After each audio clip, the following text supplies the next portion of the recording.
Okay, boys, in this video, we're going to go ahead and change the oil on this beast. A Mercedes C230 Kompressor. And if I remember correctly, this is an 03 maybe? What's the 10th digit of it? 1, 2, 3, 4, 5, 6. Yep, 2003. 2003 Mercedes. We hold 6 quarts of oil in this guy. She bought some 5W40 for it. So I've already driven it up the ramps, as you can see. Boom.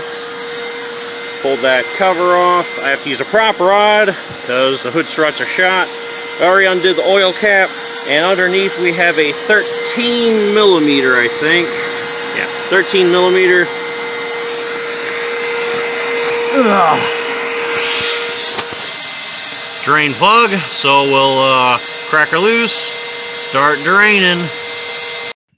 Okay, now that we got that all draining, the oil filter is in a very inconspicuous location back here.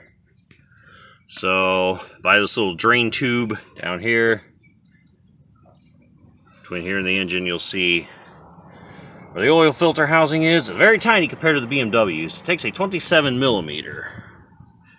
Ideally, you would have a short 27 mil, which I don't. I only have the long one. So either that or an adjustable wrench or a wrench, whatever you got that's 27 millimeters that'll fit. Go over here, you break that off.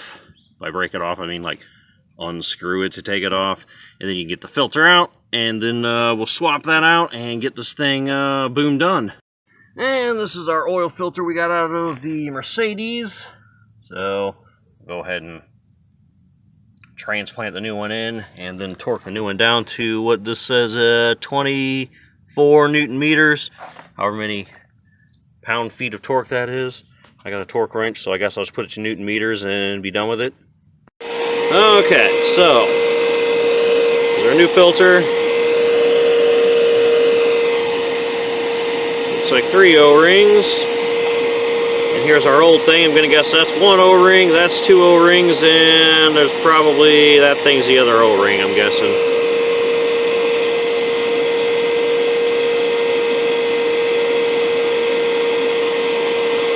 Okay then.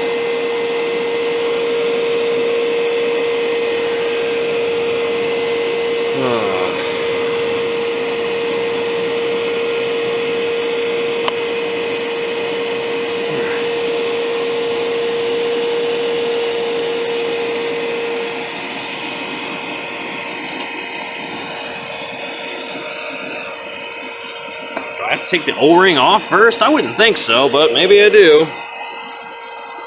Let's try it.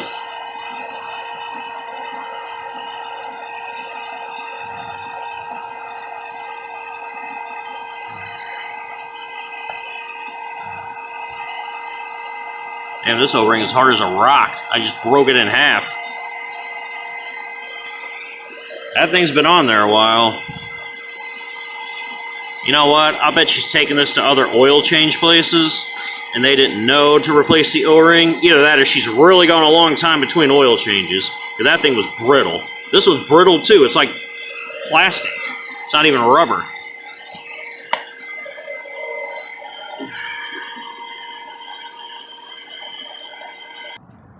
Alright, so got it off. You just got to really manhandle it. So pull as hard as you possibly can with gloves, because you're going to have to squeeze really hard, and then it comes off.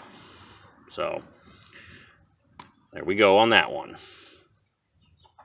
Now we take our new guy. This looks slightly different. This one's like symmetrical on both ends. And this one is not. It's like kind of flat on one end and super flat on the other end. Whatever. I don't know.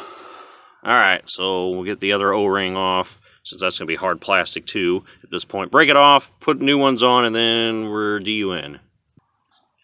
Alright, so we noticed something else as I'm putting these O-rings on. We got the new one here. A new one here and there, right? You saw me take those 3 off.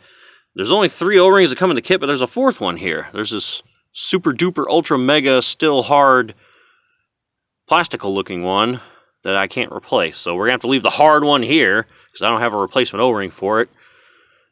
But we did replace 3 of them, so I don't know. Hopefully that one's not too important, I guess, but there ain't a whole hell of a lot I can do about it. I only got 3 O-rings, so put the new filter on if it'll fit.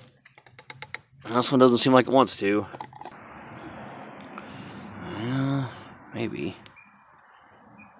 Maybe I'll just have to try to manhandle it, I don't know. Alright, manhandling it is. Okay, boys, so we finally got the new one on after using every ounce of strength I had in order to get this end, well, actually this end, but you know, it looks just like this one, past not this O-ring, the soft squishy one, but the super mega hard one that's like right around here.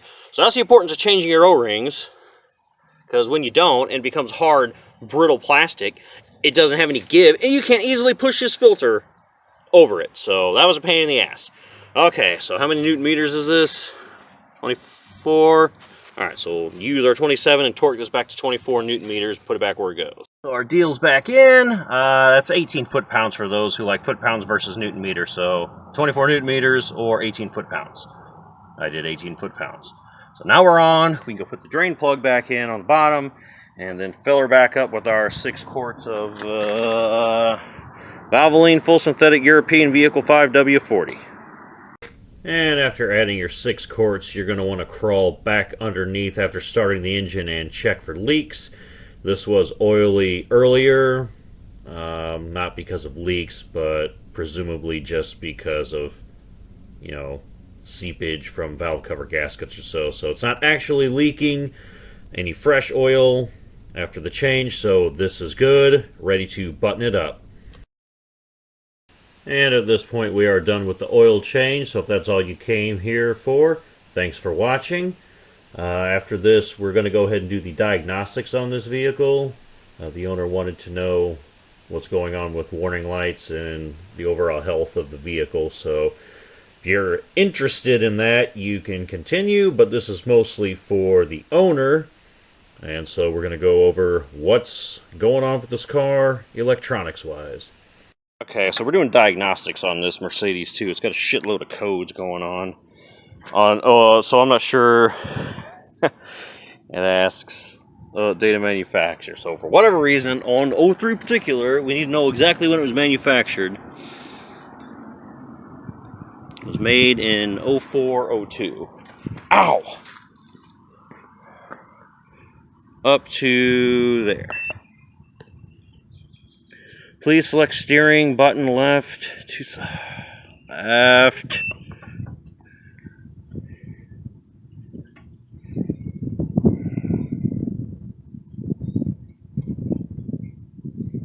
We have an airbag light on. We have a low coolant level light on, I believe. Some other light.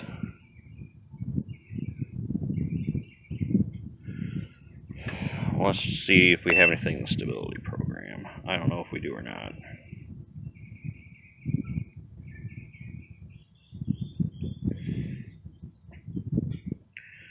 I guess we'll just go read codes.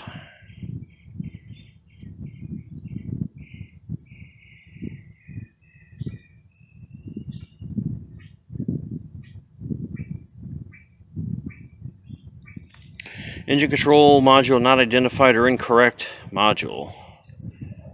Huh. Steering angle sensor is faulty. Front right speed sensor. BAS release switch plausibility. Steering angle sensor 0-point variation. Blah blah blah blah. So we got quite a few codes on this beast. C1 210, C1 170. C1 202, C1 112, C1 035, C1 038. Okay. So now let's see what we have airbag wise.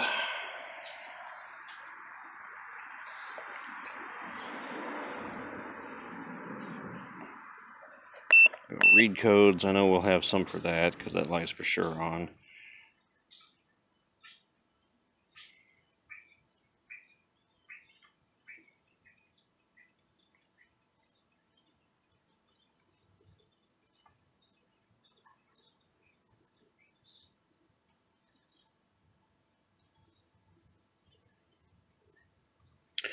Resistance value in the ignition circuit containing component R12/20 left front side airbag ignition squib is too high.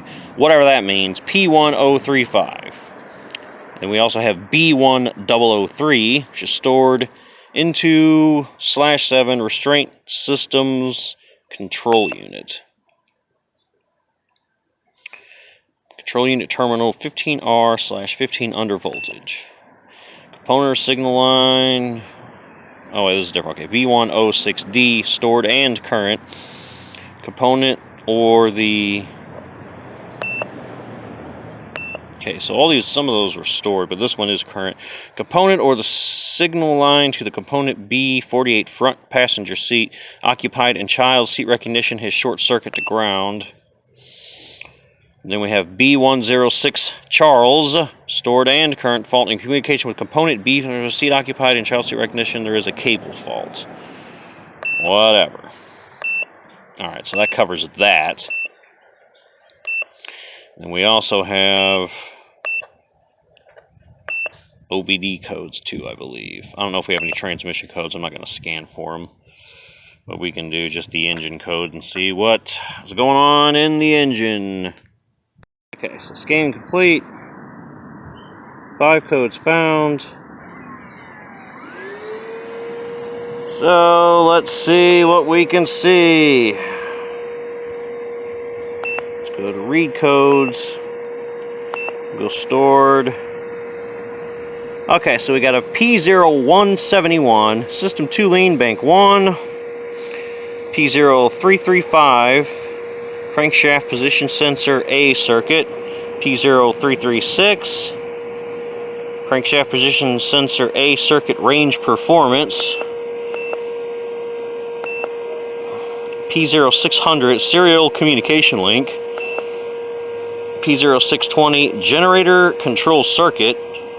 Generator control circuit. I'm guessing that's the alternator control circuit. That explains what that code is. Her light says, there's a light on inside the car that says battery/alternator malfunction or something. Now she brought it over in the cold, and I actually did use my little top-down Art of Battery 101. It did indicate that the battery was on its way out. It was only like 40% state of health. It did say replace. So she replaced it. I'm pretty sure it looks like a new battery in there. I already looked. But that display is still on the dash in there. So it looks like it's the circuit, I guess, is generator control circuit. I'm not sure where that circuit is, but P0620. That's that. So, all right. Now we know.